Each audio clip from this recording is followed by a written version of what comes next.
آج سے کم و بیش 3500 سال قبل مصر میں فرعون نے بنی اسرائیل کو اپنا غلام بنا لیا تھا۔ جب حضرت موسیٰ علیہ السلام بنی اسرائیل کو غلامی سے نجات دلوانے کے لیے مصر سے نکلے تو فرعون انتہائی تکبر سے بنی اسرائیل کے تعاقب میں اپنی عظیم فوج کے ساتھ روانہ ہوا، لیکن جب وہ ان کے قریب پہنچا تو اللہ کے حکم سے آسمانی آگ نے اس کا راستہ روک لیا۔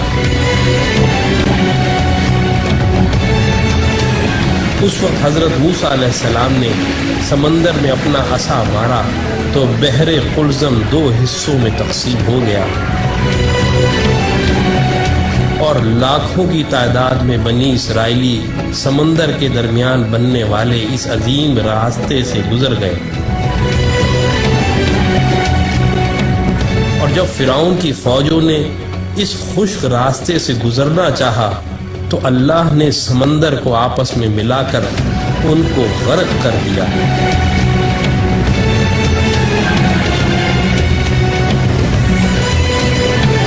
یہودیوں اور عیسائیوں کے عقیدے کے مطابق فرعون کی تمام فوج تو غرق ہو گئی تھی، لیکن فرعون کنارے پر ہونے کی وجہ سے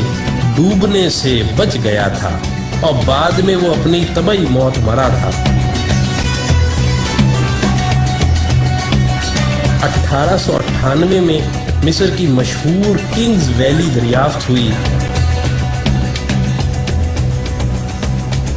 جہاں مختلف مقبروں میں فرعون سمیت دیگر کئی بادشاہوں کی حنوط شدہ لاشیں دریافت ہوئیں۔ اس دریافت کے 83 سال بعد 1981 میں جب فرعون کی ممی خراب ہونے لگی تو اس وقت کی مصری حکومت نے فرانس سے درخواست کی کہ وہ فرعون کی ممی کو نہ صرف خراب ہونے سے محفوظ کرے بلکہ اس کی موت کی اصل وجہ بھی معلوم کرے۔ جب فرعون کی ممی کو ایئرپورٹ پر لایا گیا تو فرانسیسی صدر متران سمیت تمام وزراء، افواج کے کمانڈروں اور فوجی دستوں نے فرعون کی ممی کو اس طرح سلامی دی جیسے ایک عظیم بادشاہ کو دی جاتی ہے۔ اس کے بعد فرعون کی ممی کو ماہر ڈاکٹروں کی ٹیم کے حوالے کیا گیا جس کے سربراہ ڈاکٹر مورس بوکائے تھے۔ ممی کے مائکروسکوپک ٹیسٹوں سے پتہ چلا کہ فرعون کی لاش پر سمندری نمک کے ذرات موجود ہیں، جو اس بات کا واضح ثبوت تھا کہ فرعون اپنی طبعی موت مرنے کے بجائے سمندر میں ڈوب کر مرا تھا، جس کے فوراً بعد اس کی لاش کو سمندر سے نکال کر حنوط کر دیا گیا تھا۔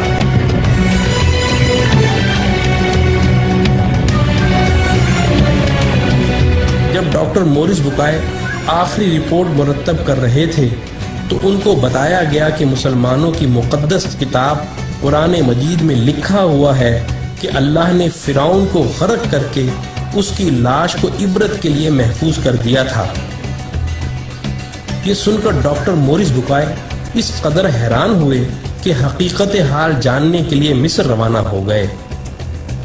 مصر میں ایک مسلمان سائنسدان نے فرعون کی موت کے حوالے سے قرآن کی درج ذیل آیات ان کو پڑھ کر سنائیں، اور ہم نے بنی اسرائیل کو سمندر پار کر دیا تو فرعون اور اس کے لشکر نے سرکشی اور تعدی سے ان کا تعاقب کیا، یہاں تک کہ جب وہ سمندر میں ڈوبنے لگا تو کہنے لگا کہ میں اس خدا پر ایمان لاتا ہوں جس پر بنی اسرائیل ایمان لائے ہیں۔ اللہ نے فرمایا، تو اب ایمان لاتا ہے حالانکہ تو پہلے نافرمانی کرتا رہا اور مفسد بنا رہا، تو آج ہم تیرے بدن کو سمندر سے نکال کر محفوظ کر لیں گے تاکہ تو بعد کے لوگوں کے لیے عبرت بن جائے۔ ان آیات کو سن کر انتہائی حیرت کے عالم میں ڈاکٹر مورس بوکائے کہنے لگے، قرآن کا نزول فرعون کی موت کے 2000 سال بعد ہوا، اور اس وقت اور آج تک کوئی فرعون کی ممی کے بارے میں نہیں جانتا تھا، لیکن قرآن نے اس کے بارے میں جو پیشن گوئی کی تھی وہ آج نزول قرآن کے 1400 سال بعد فرانس میں ممی کے مائکروسکوپک ٹیسٹوں سے سچ ثابت ہو گئی ہے۔ تو بھائیو، ایسا قرآن کسی انسان کا کلام تو ہو ہی نہیں سکتا۔ یقیناً یہ اللہ کا کلام ہے۔ یہ کہہ کر انہوں نے بھرے مجمع میں کلمہ پڑھ کر اپنے مسلمان ہونے کا اعلان کیا۔